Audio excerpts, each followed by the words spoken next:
I started applying for other jobs. So I started applying to HBO because now I live in New York and that's where the headquarters are. And duh, I'm going to work there. I get an interview at HBO while I'm still at BET. I'm like, Mom, this is it. Dad, see why I moved to New York? See, this is it. How did you get that interview? Like, how did you go about applying? Online. I just was applying online. I would see things online and they just called me one day I just was like online, and I was like a crazy person, like going online, applying. I mean, I applied to Showtime. I applied everywhere, but yeah, it was online. So after that happened, I get this interview. I go on 6 interviews. It was for a PR job. I go on 6 interviews. 6 interviews. I meet the head of PR, right? I'm getting this job. No doubt about it. I don't get the job.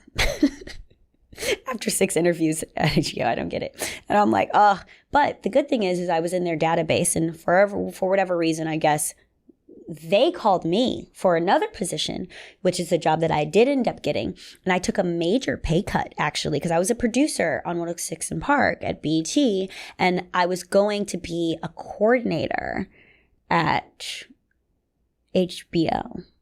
And I told them, like, yo, like, this is a crazy pay. Like, I had to negotiate. Up from what they were going to give me, which also, is also a great thing. But it was really crazy. It was insane. And I will say the gem in learning the corporate game at HBO is when I got there, you got to, again, doing your research, the median number or the average number that someone worked at HBO was 22 years. Okay. So that was the world that I was going into. Yeah, I got benefits now. Yeah, I can work on all these cool shows and do all this cool stuff. But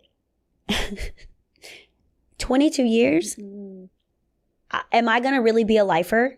And I think that was the thing. It's like either you're going to be a lifer, and that's what that is. Like you buckle in and you're like, I'm going to work my way up, and I'm going to be the director, and then I'm going to be the head of this department or whatever. Or you say, I'm here for a good time, not a long time. Get that on your resume. Exactly. And you keep it moving. And so in my head, I was like, listen, I have to use this as a stepping stone. I never thought, obviously I thought about running a department or something, but I never thought that I was going to be a lifer because I'm like, I just don't know that that's me. But if I am going to be a lifer, what would that look like for me? So then I started, being like, I have to get a promotion every 2 years. I have to started putting these things in place. And a crazy thing happened while I was at HBO. Instagram became a bigger thing. It was here, but it became a bigger thing. At this point, it was 2014, I believe, is when I started working at HBO. Still a baby, for sure. Yeah, and Instagram became a thing. So the first 2 years was great, and then we started doing all these social assets. Game of Thrones became a big beast. I worked on season 5 of Game of Thrones. Ugh, so great. Then all these social assets, you started to drive people would, in the business, it's a subscription. It was a subscription-based thing. So from watching things online, watching us cut things online is what got people to subscribe. So then we started doing more and more social assets. So working in this place, and HBO was such a big pivotal part in my life and in my career as a journey. Getting there was like, I made it. This has always been my dream to work at this place. And I had so much pride telling people, oh, I work at HBO. It's so great. But it also was such a big job. I, myself, started, and then quickly I would go on set and I was in charge of 50 people. I was, doing all of these things. And not that people talk about imposter syndrome a lot. And I would love to have a whole episode on that. As me, I could never have imposter syndrome because that's why I would have to study so hard. People are waiting. In my opinion, especially at the time, it was like people were waiting for me to F up. You know what I mean? Being a woman, being a cute girl, coming to coming into this space where you're working with all men and you're being and there's those times when you're in that meeting and you say something and no one hears it, and then 10 minutes later the guy says the same thing and you're like, I just said that, and everyone's like, yeah, let's do what Jeff said. You know what I mean? And you're like, so all of I was gonna say, I really think in especially creative entertainment industries, either someone's getting ready to take your spot or they're scared you're going to take their spot. So either way, they can get rid of you. Oh, yes. They're going to try and get rid of you. So yeah, either you are the person burning the midnight oil, or you might as well go pick a different career. Yeah. It's something that is so interesting, because I do believe that there is a world where it's like, I've always had the mindset of everybody can eat, but I will say that it just got so busy. Our team did not expand. I needed help. We all needed help. We were doing so much. There was 4 people on our team. We were just doing so much. Between all of us, we were doing the production for every single show, movie, at the time, HBO Sports. It was just a very, very involved job. It had been 2 years since I had taken a vacation without working. And I just got to the point where I didn't even recognize myself. I was at dinner once. I was working so much, I wasn't hanging out with my friends, whatever. So my friend and I get together for a dinner, and I was a very manic person back then. I'm a lot calmer now, but I was a very manic person. I had 2 phones and I was always crazy, just going wild. And I remember going to dinner with my friend and my phones were in my bag, and she's sitting there and she's like, yeah, so we're catching up. And she's like, oh, how's work, babe? I lose it. I freak out. At the time, I was like, it's so insane, because it was such a pivotal point in my life. I was taking Xanax to go to sleep because I had a show. At one point, I had a show in New York, Chicago, LA, and London. I was setting alarms to wake up. I was such a shell of myself. It was so insane what I was going through, and I had no boundaries. I didn't have boundaries and tell the people that I was working with, hey, listen, I can't do this, or, this is too much, or whatever. I was just like, nope, I got to do it. Because again, you always have this fear, like you said, someone is waiting to take your position, or, you are so easily replaceable. So I'm having dinner with my friend and I freak out and I can't control my emotions. I just start I look at my phone. I have, in the 30 minutes we were sitting there that I didn't look at my phone, I probably had 100 emails. I just start bawling, crying. And I was like, no, I can't do this. I'm done. So I ended up, not right at that moment, but I finish up my shows and I tell my manager or my supervisor, I was like, listen, this is my 3 weeks notice. And at this point, and I had, gotten a promotion in the middle of this and everything like that.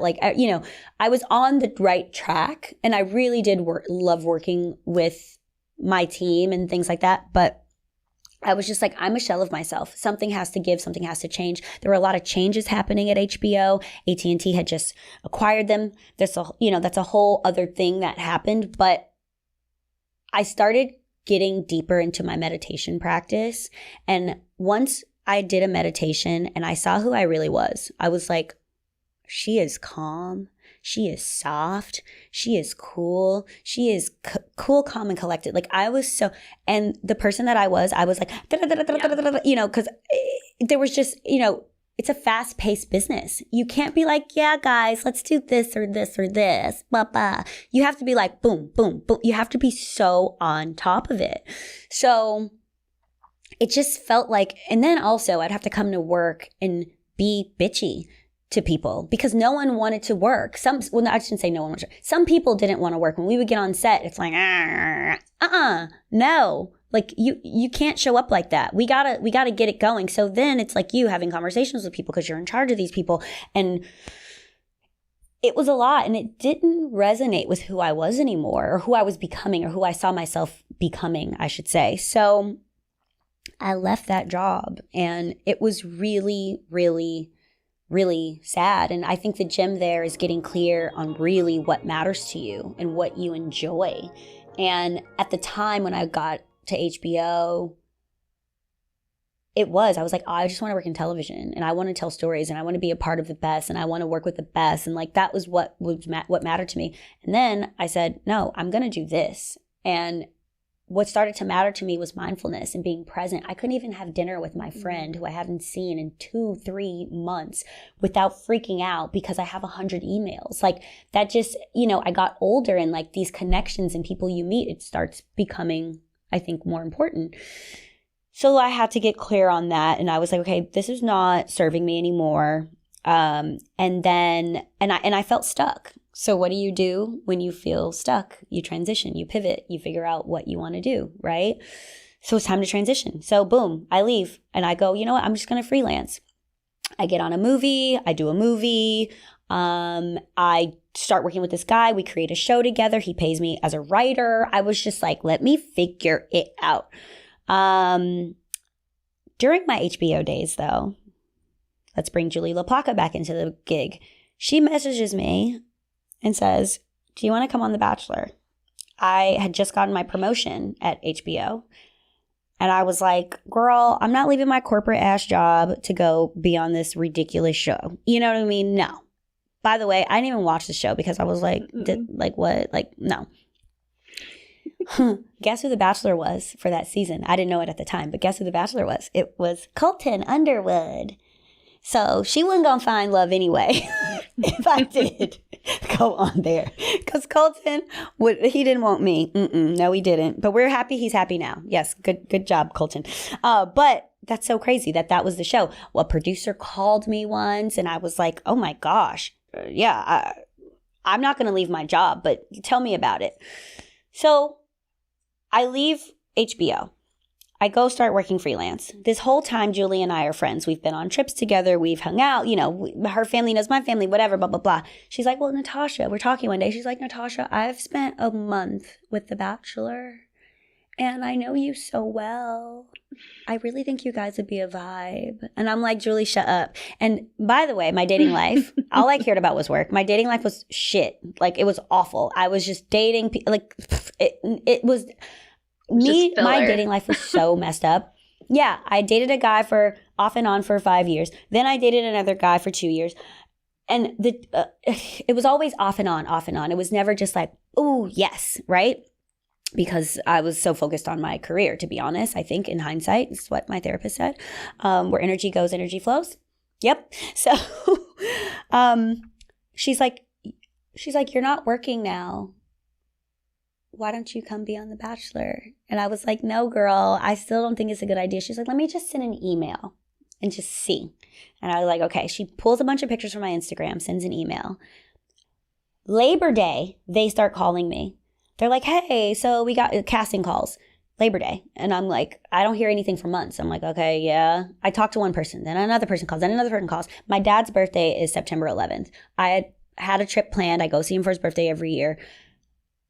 I'm like, well, I'm going to Michigan. I didn't think any of this was going to happen. I got to go do fingerprints, background checks. I got to do all this shit while I'm visiting my dad. You still have never seen Bachelor episodes? Nope. At this point, I've never seen it. Nope. Nope. And I mean, mind you, I knew what it was. How do you not? It's a pop culture phenomenon, right? Like, I knew exactly what it was, but I had never sat and watched like a full season or anything like that because I was such a drama television girly. And like comedy girly, scripted. I didn't watch any reality. Yeah, it was scripted only. I did not watch reality like at all. The only reality that I watched was Atlanta Housewives because Atlanta Housewives was iconic. But that was it. Anyway, so I'm telling my dad, like, yeah, I'm doing all this stuff, but it's probably not going to happen. It's not going to happen. I get home from seeing my dad on September 15th. They tell me they booked my flight. I have 2 days to pack for The Bachelor. 2 days. I have my girlfriends come over because they're like, oh my God, you're going to be on the show. You have to watch the first episode. What are you going to do on your limo entrance? What are you da-da-da-da-da-da-da-da? So my girlfriends come over. They help me pack. And I watched the first episode of, it was whoever's season was on Netflix at the time because that was the only thing that we could find, I think. So we watched an episode and I was just like, okay. I get to the show. I'm just like, I don't know what's going on. I didn't even know what the first impression rose was.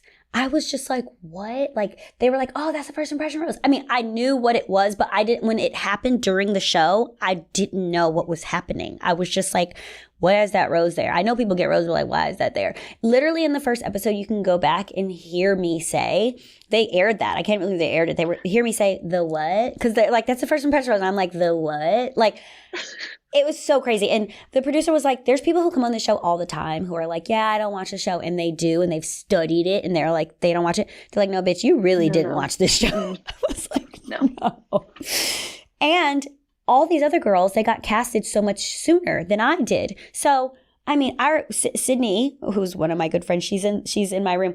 I mean, she has suitcases. She's taken off tags. She's gotten stuff from this person and this vendor and this vendor. I'm like, I just got my clothes that I have from home. It was so wild. It was the most insane experience. I don't regret it for a minute, but it was so, and also Peter. I remember getting out of the limo, seeing Peter for the first time. I was like, ooh, he is tall. Like, it was just it was such a crazy thing. But Julie LaPlaca, who we got to have her on the podcast. I need to have her on the podcast very soon, actually, because she is not only one of my great friends. She was on the show for so long. She doesn't work on it anymore. But she literally said to me, he's a vibe. I know you. I've been around him. I've hung out with him. I think you would like him. And that's why I did it. Isn't that crazy? I would have did that if you would have did it too, Shelby, because I feel like you guys know me, Sure. We'll talk more about The Bachelor. Julie LaPlaca, if you're listening to this, you're coming on this podcast and we're talking all about The Bachelor. But yeah, so The Bachelor happens. Then it airs in January. I knew it was a hard experience for sure, and I'll say that. And like, it's emotionally taxing. A lot of people say that all the time because it is, especially when you actually go into it with your true, authentic self, like I did. I was like, I need to combat this energy. I need to balance out this energy. I went and got my yoga certification in an intensive during January of 2020 because I was like, I just need to energy. I need to do yoga every day. Like I was so nervous. I don't know which they're going to air. Like, it was just a crazy thing. And then we all know what 2020 was, little miss pandemic. And when the pandemic happened, everything changed. You go on this show. Yeah, a lot of people become influencers. As a person of color going on The Bachelor, and I've said this so many times, we don't get the 1 million followers from just being a contestant. I never went on the show being like, oh, I'm going to be an influencer now. The only reason why I started talking to my phone is because the pandemic happened. That's why. I was like, I started working in hospitality after the show and stuff like that. And before the pandemic, I started working in hospitality doing brand work, and it was really great. And, then the pandemic happened and everything was shut down. It was a pizza restaurant and an Italian restaurant that we worked at. We were doing, sending pizza to the first responders, the protesters that was happening during BLM and all that. Like, we were marching and helping people with, literally, I remember going and putting pizzas down, just being like, oh, here's where we would find where all the protesters are. We'd be like, oh, this is where they are. We would drop pizzas. Everyone would come take a slice. I mean, there were kids, there were older people. I mean, everyone, it was such a beautiful time. And it was so awful how the news almost portrayed it at the time. But it was a beautiful time in the sense that people did come together. Obviously, it was very sad because the pandemic was happening simultaneously and people were sick, people were dying. One of my best friends is a doctor. I was talking to her. It was a really hard time. I really dove into meditation. I started teaching meditation in the Hamptons, actually, as well during the pandemic, which was also, I'll post pictures of that, which was also so rewarding for me and trying to help people through this time. it was a beautiful time, but also the show was airing. And we had just gotten off this show. And then no income was coming in because restaurants were closed. Obviously, there was no television or anything like that. People weren't doing that. So we started talking to our phone. And then I created the tea room, which I really loved and which I talked to you about. I remember talking to Shelby about starting the tea room, and she was like, yeah, just do it. Bachelor had started, they started doing more of their podcasts and things. And I always knew that I wanted to podcast because I was like, if I'm going to have this platform, how do I connect with people? Again, there's so much craziness happening in the world. And I feel like online, there was always so much negativity, or at least that's what was heightened, is the negativity. How do I be a light? How do I be a, voice of positivity for people with this platform? At the time, I think I had like 60,000 followers, who I call my OG followers, who I love them so much because they were there, and there's still people that I message right now that I know have followed me since then, right? So going through Bachelor, going through the pandemic, starting the tea room, that's when Warner Brothers and the show reached out to me to be one of their hosts for Clickbait. Started doing Clickbait, loved podcasting, and I just always remember doing Clickbait every week, and obviously loving to be there with Joe and Tasha and Tia when we were, all hosts and things. But I just remember being like, I wish that I could talk about, I wanted to do the Clickbaits of the week because it was about dating, which obviously we'll talk about dating a lot on this podcast.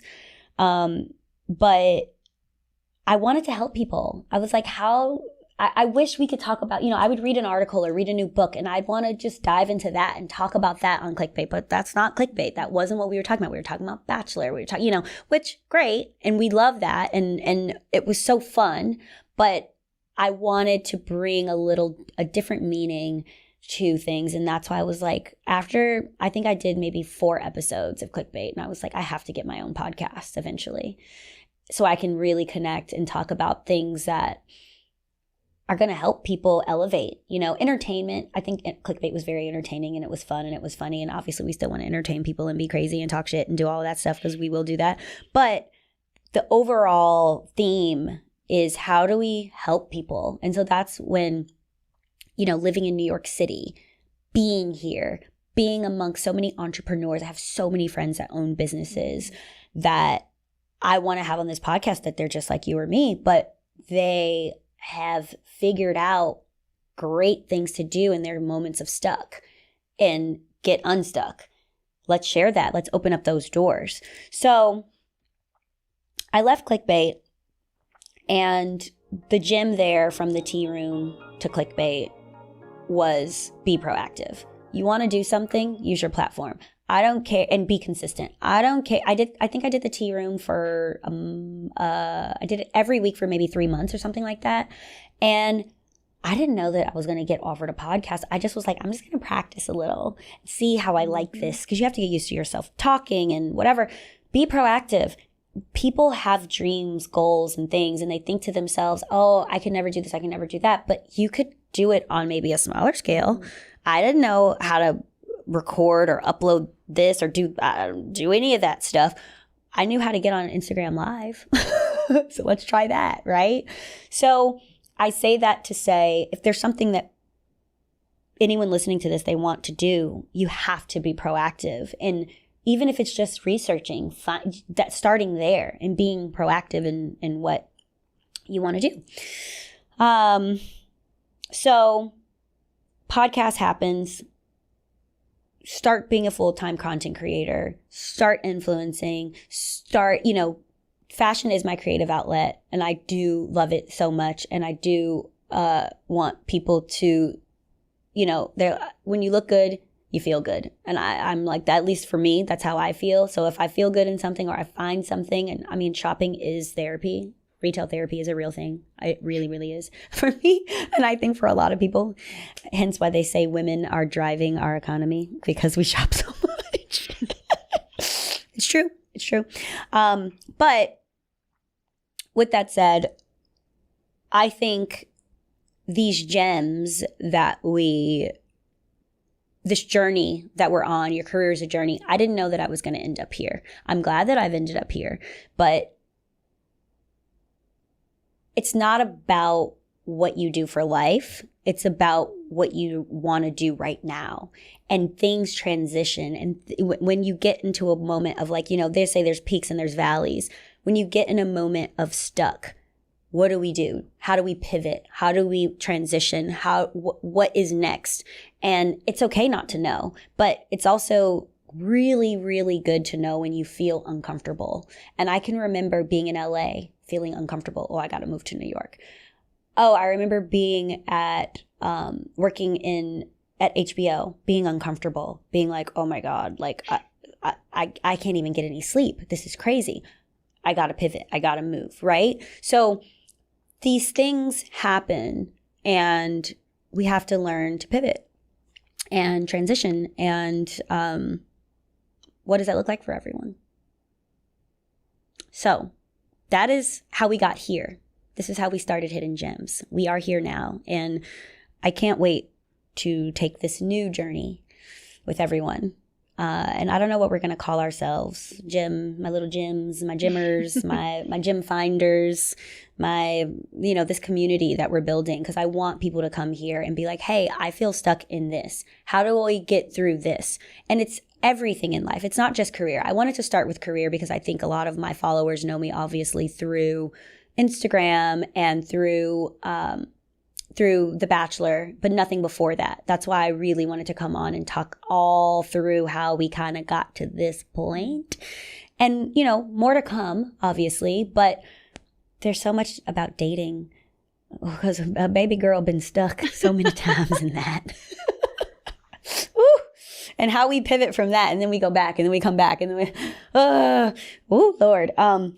That's for another episode. But Shelby, what are your thoughts on the gyms? Yeah, I feel like just re-listening or rehearing your story from start to not finish, but like start to where we're at now. It's really clear to me how you've built a skill of becoming aware of when you're stuck. So now, yeah. And that it's time and that you're going to be taking a step now or never is something that you've practiced over and over again. And I don't think it's a comfortable thing for anyone to do, but I think it's something the sooner in your career that you can start practicing, recognizing being stuck in little ways and building up like an armor against it and a skill of, I know I'm going to survive on the other side of this step, regardless if it's the right step to take. I feel like that's like a skill that you've mastered and continue to just practice and practice. And so I'm just super excited to hear like how you guys bring to the forefront like just different little ways that people can get unstuck. It's just super exciting. Yeah, I am. I'm really excited. And like you said, it is a practice, right? And I would say my final gem of the episode would be you have to feel connected to something. I have a very strong faith, and I've always felt like when I feel uneasy or when I feel stuck, it's like God telling me, it's time to move, girl. Mm-hmm. It's time to do something else. Like you're better than not getting any sleep.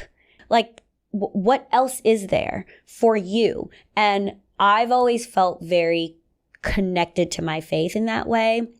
And so if I feel like if God's like, yo, you got to move to, Thailand tomorrow, because that's where you need to be, we're going to figure it out. You know what I mean? Him and I will figure that out. Right. And I moved to LA. I did not know a single soul. Mm-hmm. I did not know a single soul when I moved there. It was a friend's sister who let me stay with her.